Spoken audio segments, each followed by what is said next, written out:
kusasa nje kule nkonzo yanamhlanje icawa ye-11 icawa yonyaka. Inkonzo ke iyaqala ephepheni 104.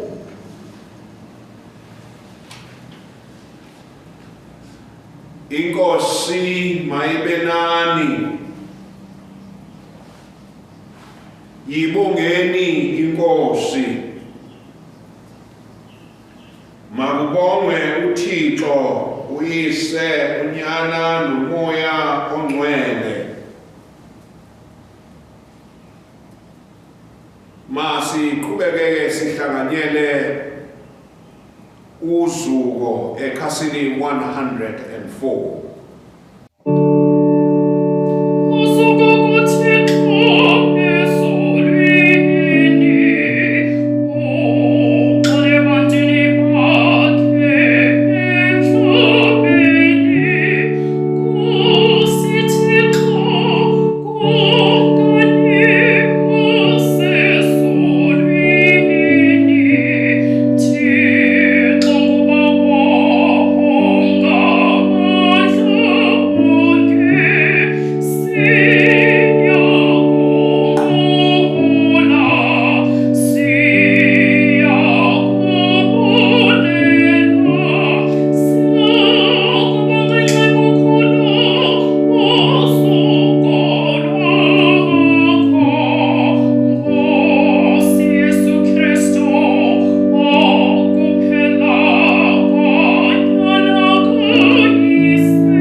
Evakalisa indaba ezilungileyo zobukumkani, ephilisa izifo zonke nezikhuhlane zonke ebantwini.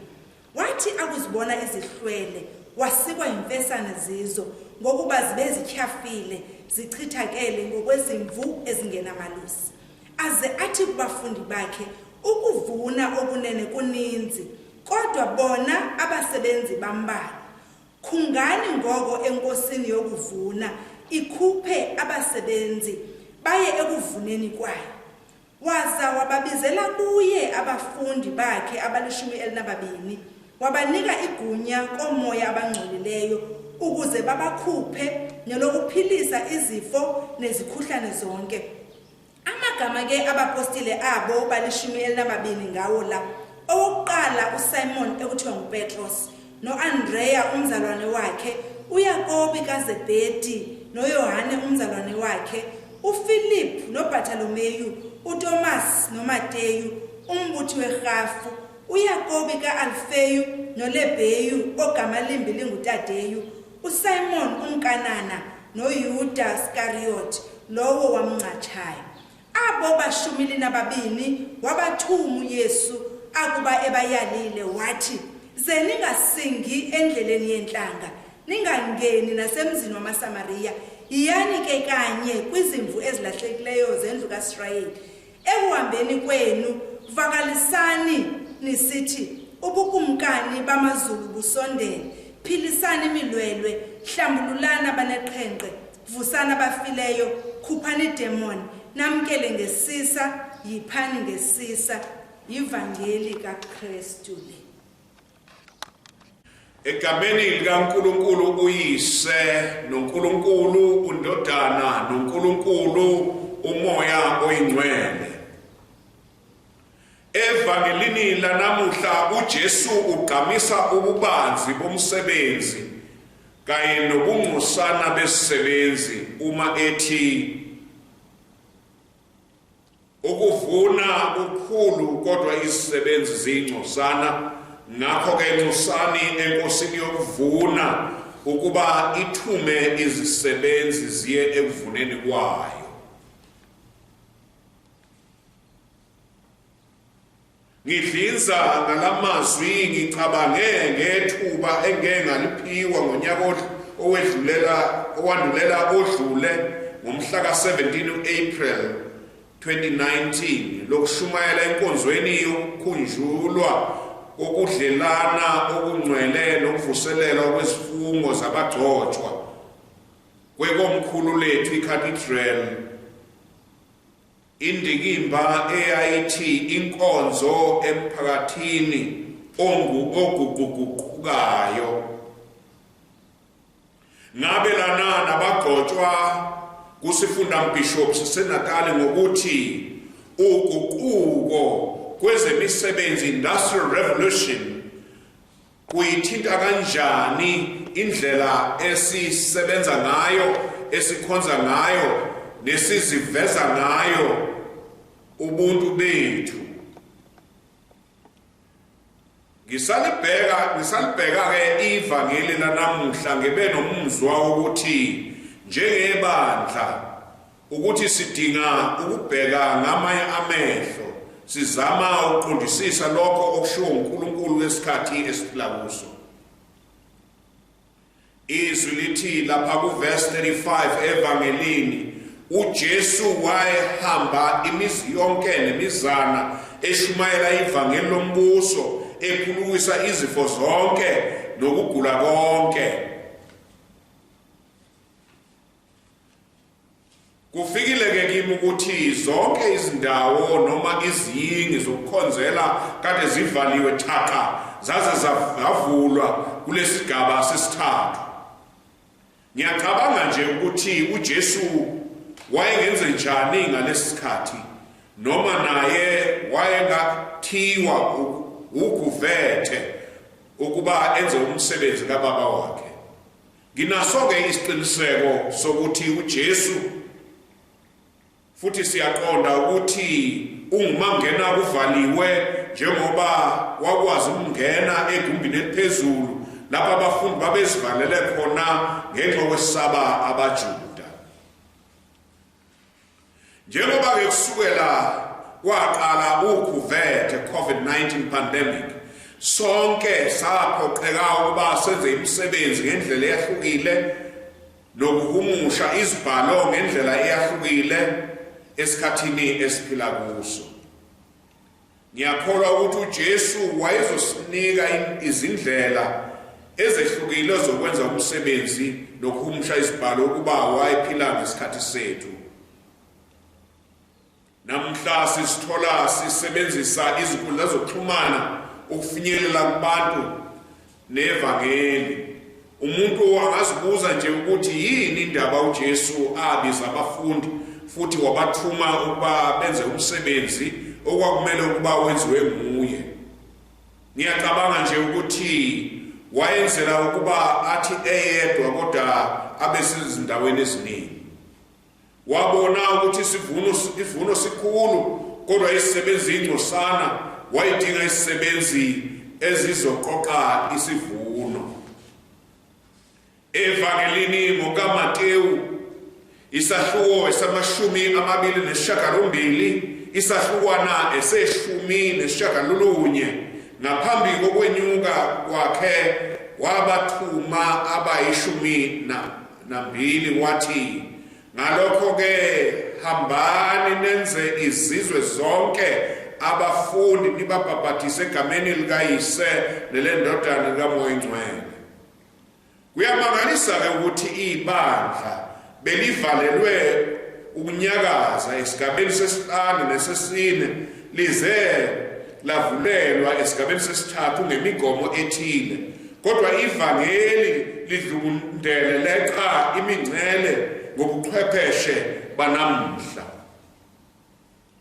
Ibandla elingenazindonga alithiyeki.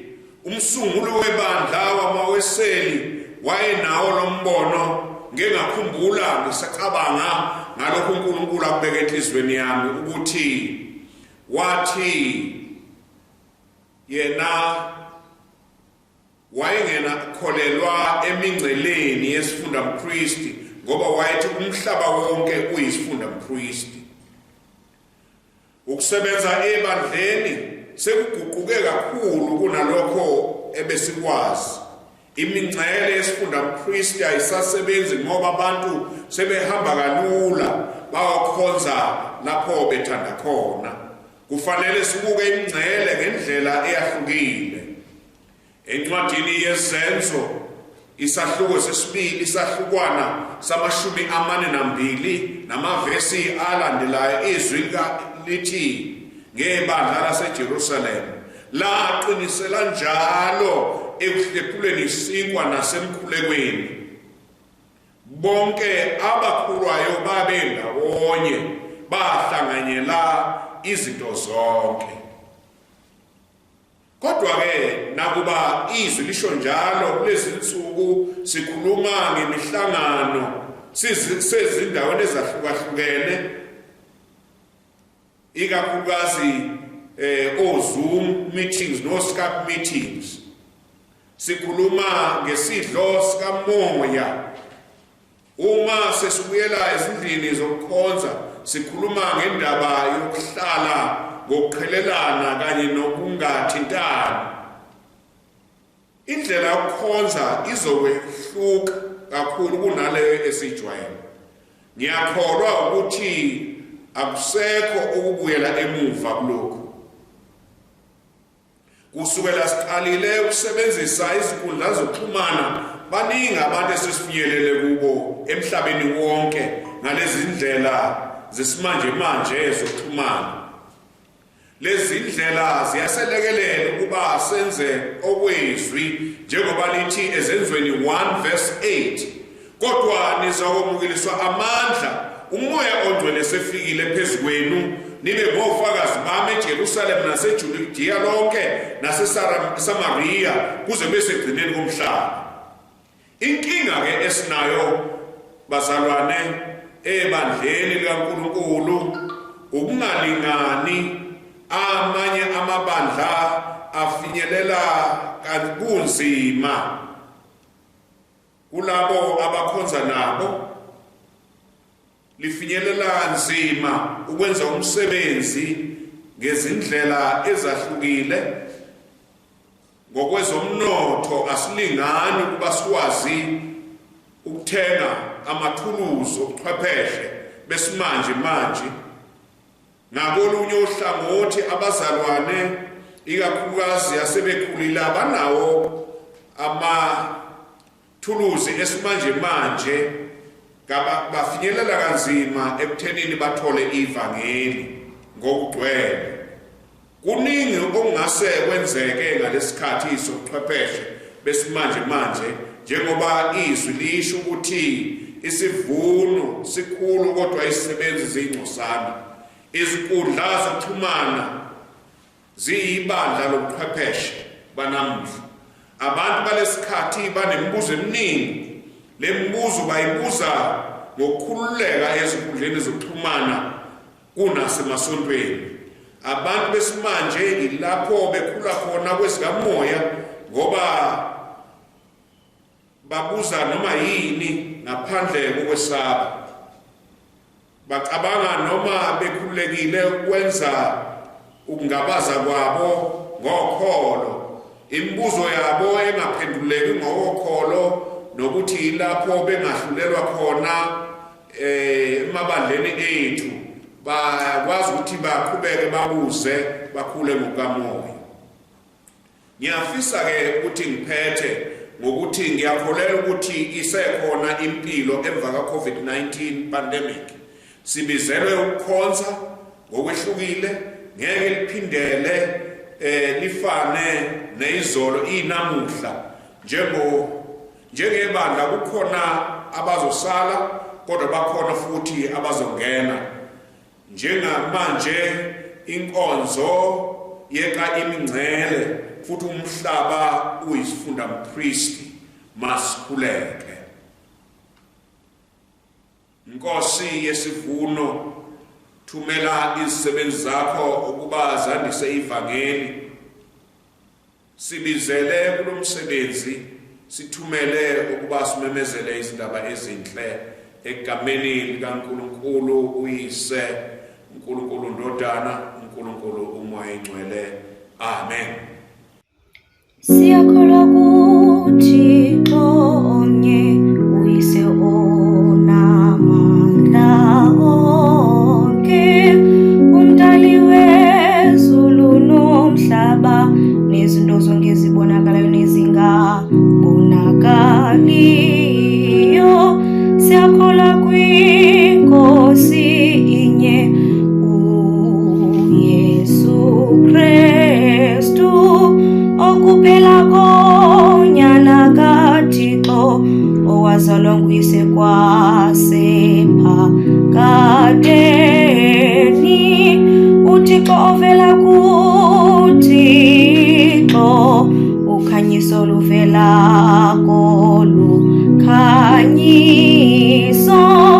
uThixo wenene ovela kuThixo wenene, owazalwa engadalwanga,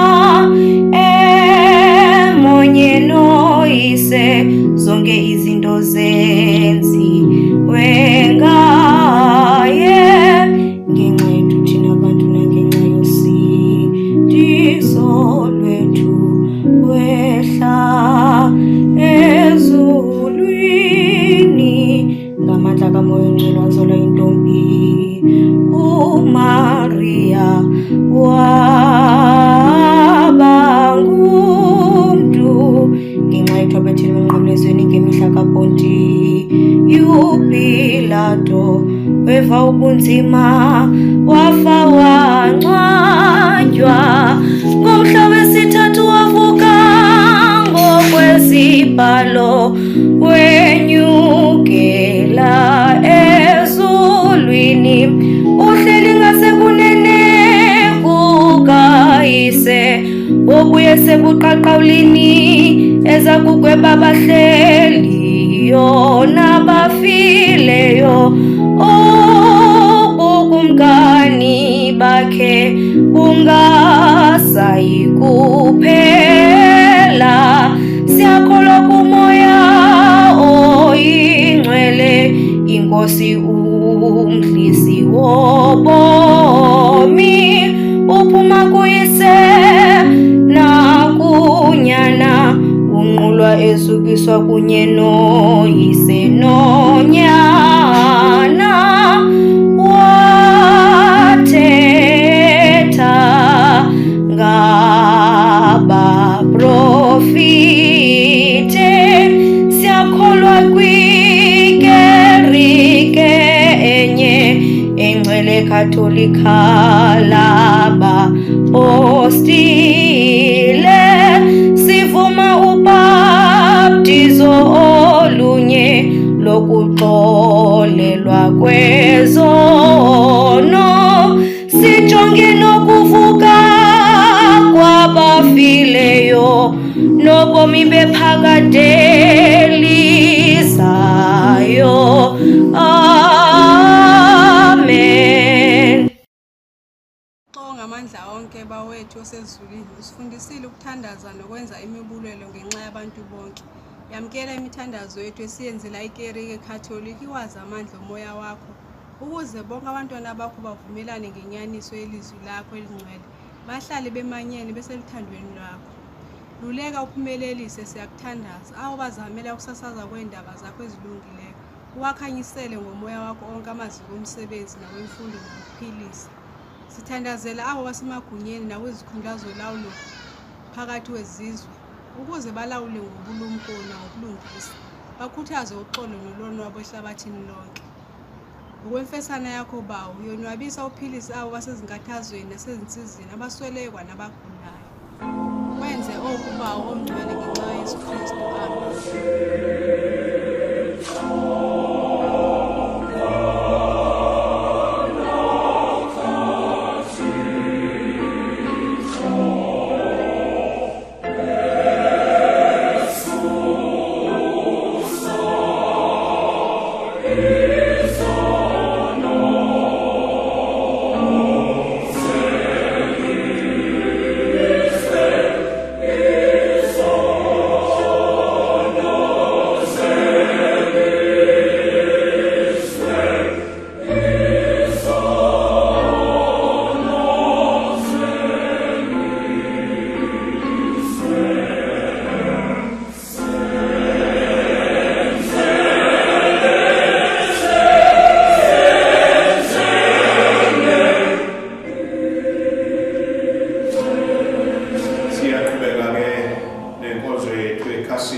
Ephepheni 116 unikezelo lwezipho.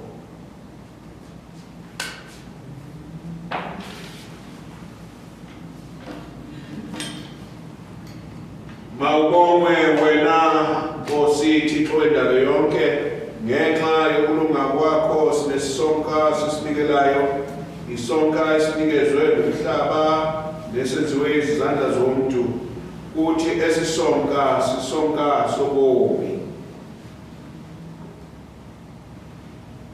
Mawubongwe wena Nkosi Thixo wendalo yonke, ngenxa yokulunga kwakho sinale wayini siyinikelayo, esisiqhamo somdiliya nesomsebenzi wezandla zomuntu, futhi le ndebe yindebe yosindiso.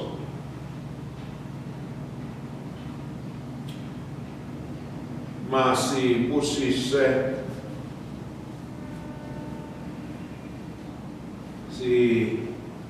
ngcwaliswa isonka newayini. Sive Bawo wasezulwini, uze ngezwi lakho nangomoya oyingcwele usikelele ugcwalise esisonka nale wayini, khona ukuze naso sibe isakramente yomzimba negazi enexabiso lonyana wakho uYesu Kristu Inkosi yethu, owathabatha isonka nendebe waze wathi eli ngumzimba wami ligazi lami.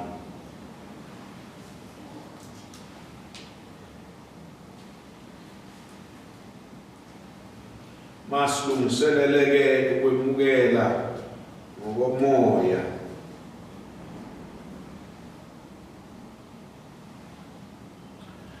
Zolani ke ngoko nazi ukuba mnandi uThixo. Nkosi thulisa onke amazwi enhlizweni yami ube ngokwakho kuphela. Ibonge Inkosi mphefumulo wami, ungazilibali zonke izinywe zayo. Ngakho-ke nangaso lesikhathi ungasho lamazwi, ngena enhlizweni yami Nkosi Jesu, ngena enhlizweni yami Nkosi Yesu, ngena enhlizweni yami Nkosi Yesu. Sondelani ke nizokwamukela umzimba Nkosi yethu Jesu Kristu awunikelela nina negazi lakhe anokhisela nina. Mamukeleni ezinhlizweni zenu ngokukholwa nibonke.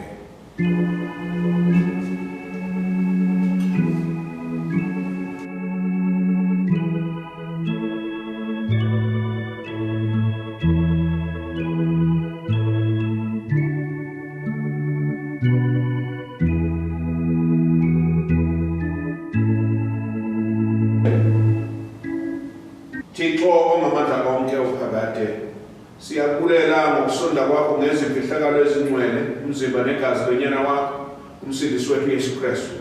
Nangosigcina ngobabalo lwakho size emzimbeni wonyana wakho olibandla lawo onke amakholwa. Sincede ukuba sizingise njengamalungu aphilileyo obudlelwano obungcwele. Size sikhule sinothando nentobeko ngokwentando yakho ngayo Yesu Kristu inkosi yethu ohleliwe lawula kunye nawe nomoya ingcwele emnye uThixo ngokungonaphakade. Amen. Sithandaze kanye sithi bawo ongamandla onke sizinikela kuwe sibe lidini eliphileyo sibuye uYesu Kristu inkosi yethu. Sithume kulo ihlabathi ngamandla kamoya ingcwele ukuba siphile sisebenze ukubonga nokuzukisa. Samukele isibusiso uxolo lukaThixo ogqitha konke ukuqonda. Magcine inhliziyo nengqondo zenu imazi imthanda uThixo nonyana wakhe uYesu Kristu inkosi yethu. Ithi insikelelo kaThixo ngamandla onke uyise unyana nomoya ongcwele ibe phakathi kwenu ihlala nani ngonaphakade. Amen.